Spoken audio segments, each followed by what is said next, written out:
All right, let's think like a test maker and get to the correct answer for this grammar question right away. So you can see that I have this semicolon in question here, and no change would be to keep the semicolon the way it is. We also have a comma and coordinating conjunction, that comma and we have a period and a capital letter, and then we have no punctuation at all. Well, remember, a semicolon separates two independent clauses on both sides. A comma and a conjunction, coordinating conjunction, separates two independent clauses on both sides as well. And a period plus a capital letter separates two independent clauses on both sides.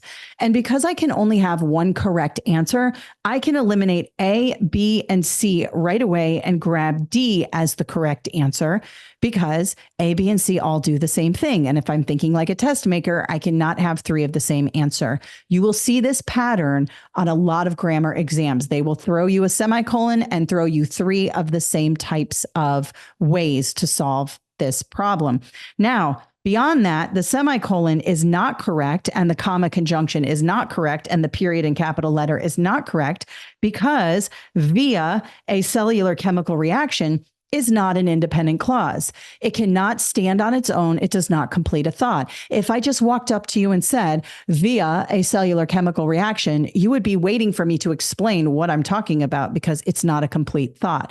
And therefore, the semicolon, the comma coordinating conjunction, and the period capital letter, none of them work. And so D would be best by eliminating that punctuation there. So think like a test maker, but also understand the rules for semicolons. Now, let's go ahead and locate. I'm going to erase all of this here just for clarity. Let's go ahead and locate the independent clause in this sentence so we know what we're working with here. This right here, all of this has been designed to confuse you. We have an introductory clause here. She explained that to attract prey, that is an intro clause or a dependent introductory clause. It makes the sentence more interesting. It gives you a little more information, and it helps to clarify. But the independent clause is glowworms emit light through their translucent skin. That is the independent clause. This part here, not really worms at all, but the larval stage of a fungus gnat is called parenthetical information. It's set off by parentheses and can be completely eliminated from this whole thing, and the sentence would read just fine. Let me show you.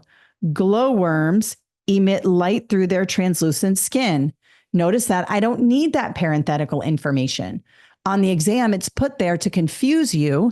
And in life, it's put there to give you more information and make the sentence a little interesting.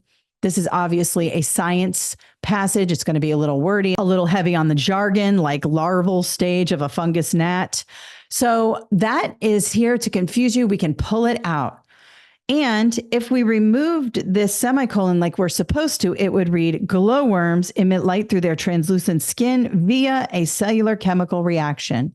That would work without the semicolon there. You could essentially take out this as well and capitalize this G, because that independent clause works on its own.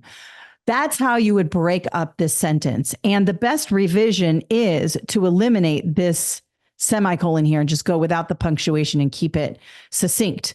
However, if you wanted to know what a semicolon would look like being used properly, I have revised the sentence down here. So let's have a look at that. She explained that to attract prey, so I kept the intro clause here, which is fine. Glowworms emit light through their translucent skin. That is an independent clause. Then I have the semicolon, and then I have, this is possible because of a cellular chemical reaction. Notice I expanded that fragment via a cellular chemical reaction in order to make a complete thought. This is possible because of a cellular chemical reaction. This is the subject, is possible as the predicate. And then we have the subordinating conjunction and more information here.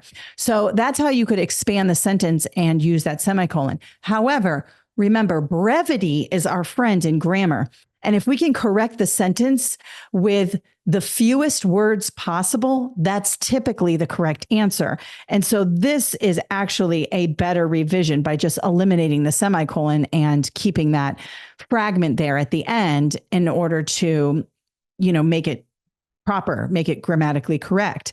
But if I did want to use the semicolon properly, I could extend the sentence here. And again, I left this parenthetical information. It's fine. But remember, anything set out with parentheses here can be eliminated right away. So you can kind of hone in on the clauses in the sentence that are worth looking at. Remember, on a grammar exam, they're going to try to confuse there. They're going to bog it down with lots of different words and phrases. Try to get rid of them so you can focus in on where the independent clause is and what punctuation you should choose.